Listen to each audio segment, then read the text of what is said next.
Hello student, आज हमारा topic रहेगा मैट्रिसेस। 12th क्लास में अलजेब्रा का टॉपिक है मैट्रिसेस। सबसे पहले हम इसकी डेफिनेशन के बारे में जानेंगे कि हमारे पास मैट्रिक्स होता क्या है। देखिए student, matrix is an rectangular array of mn numbers या फिर एलिमेंट्स, नंबर्स और बोल सकते हो आप functions. Matrix is an rectangular अरे mn नंबर्स और function placed in m horizontal row, placed in m horizontal row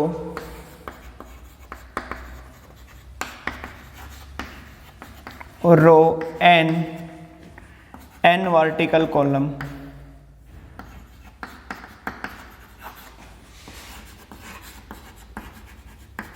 where m cross n is called order of matrix, called order of matrix। सबसे पहले हम किस symbol से दर्शाते हैं matrix को? इस सिंबल से यूजुअली किसे डिनोट करते हैं? इस सिंबल से करते हैं हम मैट्रिक्स को डिनोट करते हैं। मान लें स्टूडेंट, हमारे पास एक मैट्रिक्स है ए और कैपिटल अल्फ़ाबेट से इसको डिनोट किया जाता है मैट्रिसेस को। ए इज इक्वल टू 2 3 5 6 7 8। ये जो हमारे पास है स्टूडेंट, ये हमारे पास एलिमेंट ऑफ द मैट्रिक्स होते हैं। अगर आपसे पूछा जाए इसमें number of row 1 row 2, column 1 column 2 column 3, यानी कि हमारे पास नंबर ऑफ जो रो है इसके अंदर वो हमारे पास 2 हैं। नंबर ऑफ जो हमारे पास कॉलम्स इसमें है वो हमारे पास कितने हैं? 3 हैं। तो ऑर्डर हमारे पास जो मैट्रिक्स का होगा वो हमारे पास होगा, ऑर्डर हमारे पास जो होगा मैट्रिक्स का वो 2/3 होगा। ऐसे पढ़ेंगे इसको, 2 क्रॉस 3 को 2/3 ये हमारे पास होता है इस मैट्रिक्स का ऑर्डर। ये हमारे पास क्या है? A matrix has order 2/3। Student, ये हमारे पास एलिमेंट्स ऑफ द मैट्रिक्स है और इस मैट्रिक्स में हमारे पास 2 रो और 3 कॉलम है, तो हमारे पास ऑर्डर हमारे पास हो जाएगा 2/3। देखिए स्टूडेंट, इसके बाद मान लिया हमारे पास एक मैट्रिक्स है 1 0 0 1। Number of row 2, number of column हमारे पास 2, नंबर ऑफ रो 2 है, नंबर ऑफ कॉलम भी हमारे पास 2 है। तो ऑर्डर विल बी 2/2। ऑर्डर ऐसे लिखते हैं 2/2। एक और देख लेते हैं ऑर्डर का एग्जांपल, आपको ऑर्डर पता लग जाएगा कि कैसे निकालते हैं। 1 0 0 0 1 0 0 0 1 ये मैट्रिक्स मान लिया।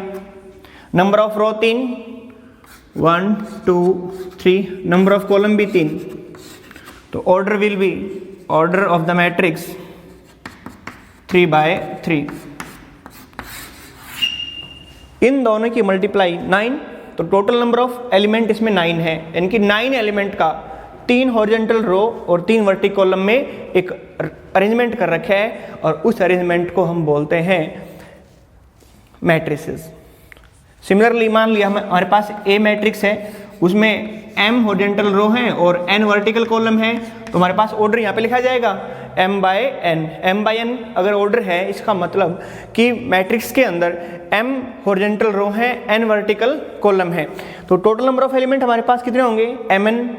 mn एलिमेंट का m हॉरिजॉन्टल रो में और n वर्टिकल कॉलम में रेक्टेंगुलर जो अरेंजमेंट है हमारे पास वो क्या कहलाएगा? मैट्रिसेस। हमारे पास क्या होगा? मैट्रिक्स का डेफिनेशन होगा। तो हमने लिखा है कि मैट्रिक्स इज ए रेक्टेंगुलर अरे ऑफ mn नंबर्स, या फिर यहाँ पे फंक्शन भी हो सकते हैं, sine x, cos x, exponential e की पावर x, या फिर logarithmic function ln x placed in, यानी कि डेफिनेशन हमारे पास क्या कहता है कि जो हमारे पास मैट्रिक्स होता है वो अरे होता है mn नंबर्स का या फिर फंक्शन का, जो कि प्लेस्ड होते हैं m हॉरिजॉन्टल रो और n वर्टिकल कॉलम में, उसको हम बोलते हैं मैट्रिक्स। और जहाँ पे हमारे पास m क्रॉस n होता है वो ऑर्डर ऑफ द मैट्रिक्स होता है। आशा करते हैं कि आपको ऑर्डर निकालना आ गया, ऑर्डर आपको लिखना आ गया मैट्रिक्स का। और डेफिनेशन भी आप समझ गए होंगे शायद कि हमारे पास ए मैट्रिक्स है ए, उसका ऑर्डर है m क्रॉस n, तो टोटल नंबर ऑफ एलिमेंट हमारे पास होंगे mn, यानी कि mn एलिमेंट का या नंबर्स का m हॉरिजॉन्टल रो और n वर्टिकल में रख रखे हैं, इनकी एक अरेंजमेंट है, उस अरेंजमेंट को हम बोलते हैं मैट्रिक्स।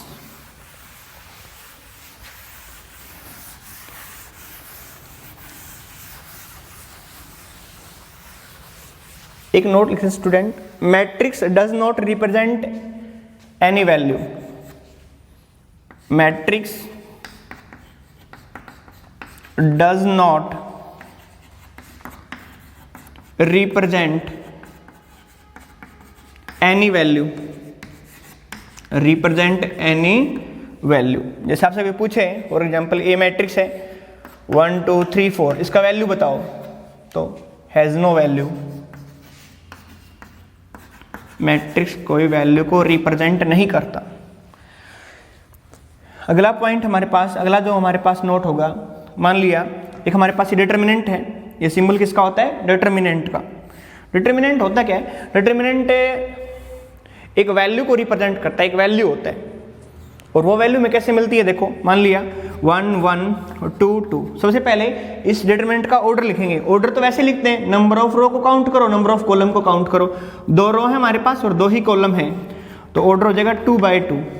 एक मान लिया हमारे पास डिटरमिनेंट, मान लिया 1 0 0 0 1 0 0 0, इसका ऑर्डर बताइए डिटरमिनेंट का, तो हमारे पास कितना होगा 3 by 3।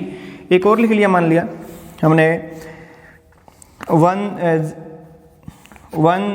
0 3 0 0 3 5 0 8, ये मान लिया हमने डिटरमिनेंट मान लिया।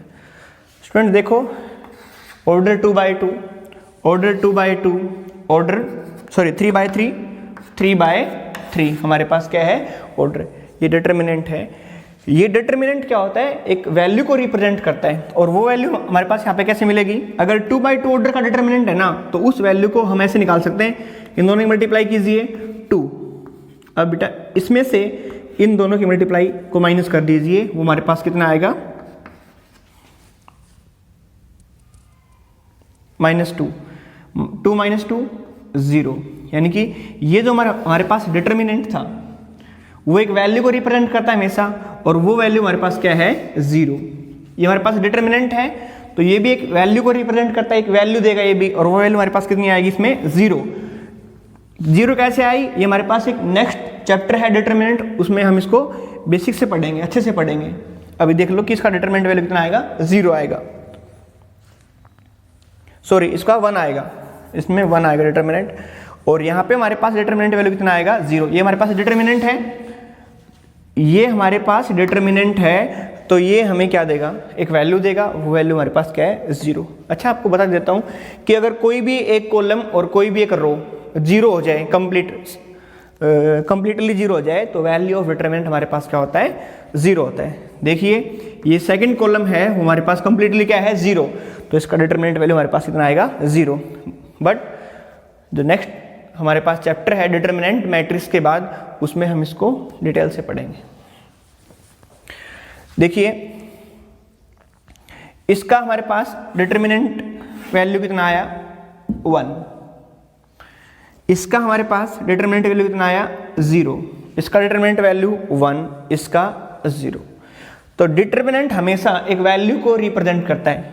यहाँ पे इस केस में वो वैल्यू 0 है, इस केस में वो वैल्यू 1 है, इस केस में वो वैल्यू क्या है 0 है। वैल्यू डिटरमिनेंट का निकालना हम अगली वीडियो में आपको बताएंगे। देखिए स्टूडेंट, इसके बाद हम एक नोट बनाएंगे कि डिटर्मिनेंट हमेशा एक वैल्यू को रिप्रेजेंट करता है। ऑर्डर डिटर्मिनेंट का वैसे ही लिखते हैं जैसे मैट्रिक्स का लिखते हैं। डिटर्मिनेंट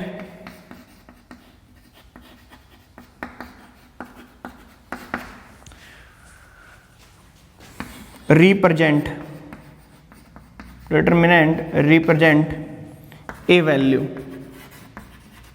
स्टूडेंट आपने देखा होगा हमने जो लिखा था, ये पहला डिटर्मिनेंट लिखा था उसका ऑर्डर 2/2 था, जो अगला डिटर्मिनेंट लिखा था उसका ऑर्डर 3/3 था, आगे डिटर्मिनेंट हमने लिखा था उसका ऑर्डर हमारे पास 3/3 था। तो डिटर्मिनेंट में हमेशा क्या होता है, जो ऑर्डर होता है डिटर्मिनेंट का वो हमेशा n क्रॉस n होता है।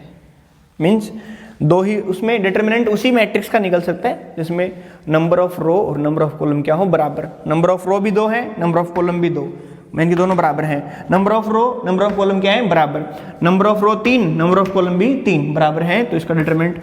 इनके डिटरमिनेंट में क्या होता है कि number of row number of column बराबर होंगे तभी आप डिटरमिनेंट वैल्यू निकाल सकते हो, वरना डिटरमिनेंट वैल्यू नॉट डिफाइन। तो अभी तक ये बोला कि मैट्रिक्स का कोई वैल्यू नहीं होता। मान लिया आपसे कभी पूछे कि 2 3 4 1 मैट्रिक्स का वैल्यू, ये मैट्रिक्स है इसका वैल्यू तो हैज नो वैल्यू। हाँ, ये मैट्रिक्स 2/2 ऑर्डर का है तो हमें पता है कि अगर number of row number of column है तो इसका डिटरमिनेंट निकल आएगा। इस मैट्रिक्स का कोई वैल्यू नहीं है, इस मैट्रिक्स का डिटरमिनेंट वैल्यू एग्जिस्ट कर रहा है, वो हमारे पास कैसे आएगा 2 3। मान लीजिए ए मैट्रिक्स है तो इसका हमारे पास डिटरमिनेंट ऑफ ए ऐसे लिखेंगे, डिटरमिनेंट ऑफ ए वो हमारे पास कैसे निकलेगा, इन दोनों की मल्टीप्लाई करो कितना आएगा 2, इन दोनों की मल्टीप्लाई करो हमारे पास कितना आएगा 12, यानी कि -10। इस मैट्रिक्स का कोई वैल्यू नहीं है। और ये मैट्रिक्स क्या है, इस मैट्रिक्स के अंदर नंबर ऑफ रो और नंबर ऑफ कॉलम बराबर है तो इस मैट्रिक्स का डिटरमिनेंट वैल्यू होगा। मैट्रिक्स का वैसे कोई वैल्यू नहीं होता। अगर मैट्रिक्स ऐसा है कि उसमें नंबर ऑफ रो और नंबर ऑफ कॉलम बराबर है तो उस मैट्रिक्स का डिटरमिनेंट वैल्यू होता है। मैट्रिक्स का कोई वैल्यू नहीं होता, मैट्रिक्स का कोई वैल्यू नहीं होता, मैट्रिक्स का डिटरमिनेंट वैल्यू होता है। और वो भी कब, जब मैट्रिक्स हमारे पास क्या हो, इस तरह हो कि नंबर ऑफ रो और नंबर ऑफ कॉलम क्या हो उसमें बराबर हो। तो मैंने ये लिख दिया matrix represent a value, matrix does not represent any value.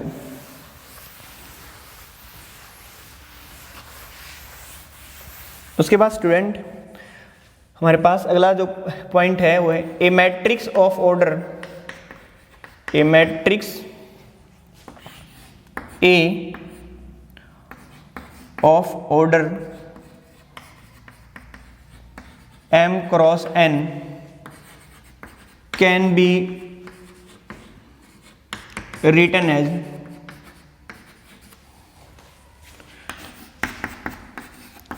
aij where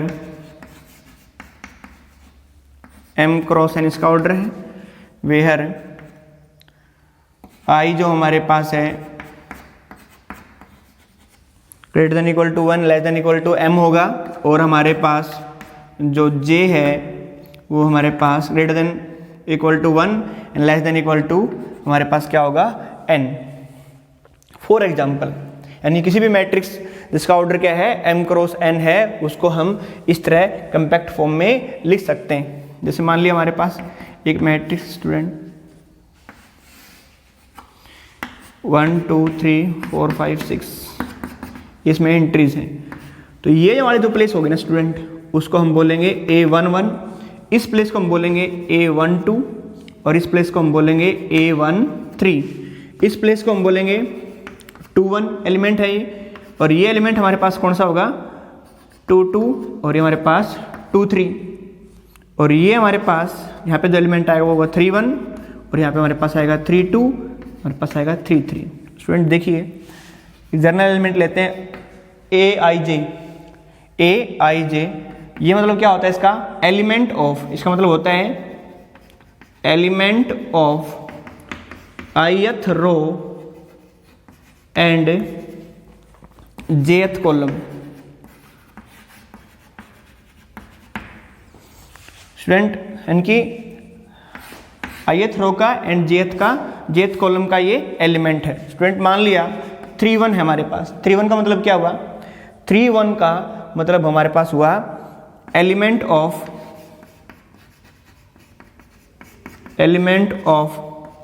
third row and first column. 2 1 का मतलब हमारे पास हुआ element of second row and first column.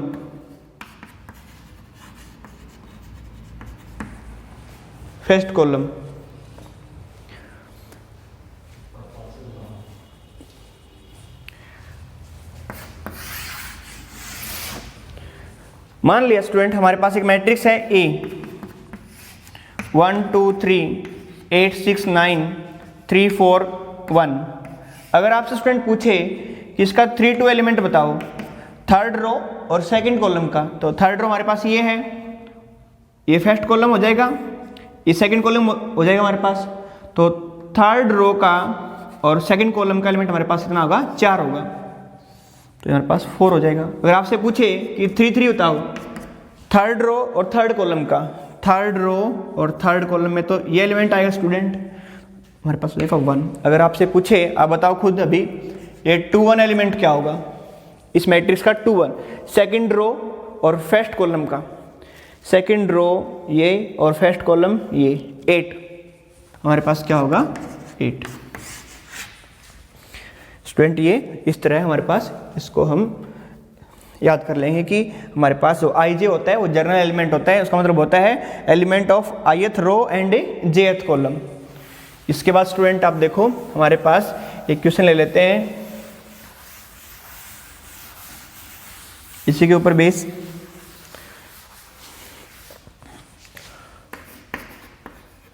Form a matrix a of order 3/2 of order 3/2 where यानी कि ith journal element उसका हमारे पास मान लिया हमने i+2j है, i+2j। हमें एक मैट्रिक्स बनाना है किस ऑर्डर का, 3/2 ऑर्डर का, जिसका जर्नल एलिमेंट हमारे पास क्या है, ये है। तो स्टूडेंट हम क्या करेंगे, सबसे पहले देखो ए मैट्रिक्स लेंगे, 3 रो लेने हैं और 2 कॉलम लेने हमें, 1 1 1 2, 2 कॉलम चाहिए, 2 1 2 2 3 1 3 2। इसमें हमारे पास नंबर ऑफ कॉलम स्टूडेंट 2 हैं और नंबर ऑफ रो हमारे पास कितने हैं, 3 हैं। ऐसे लिख लिया स्टूडेंट। अब हमारे पास जो जर्नल एलिमेंट है वो हमारे पास क्या है, i+2j, i+2j। तो इसी की सहायता से हम क्या करेंगे स्टूडेंट, हम एलिमेंट 1 1 निकाल लेंगे इसका। i की जगह 1, लोअर सबस्क्रिप्ट 1 1 है इसका, i की जगह 1 और j की जगह 1 रखो, 1 + 2 × 1, ये हमारे पास 2 हो जाएगा स्टूडेंट, ये हमारे पास 1 है, 2 + 1 = 3। अब एलिमेंट निकालेंगे 1 2, 1 2 कैसे निकालेंगे स्टूडेंट, हम i की जगह 1 और j की जगह 2, ये 4 स्टूडेंट और ये 1 5। अब हम निकालेंगे स्टूडेंट 2 1 एलिमेंट, i की जगह 2 और j की जगह 1 रखेंगे, हमारे पास 4 आएगा।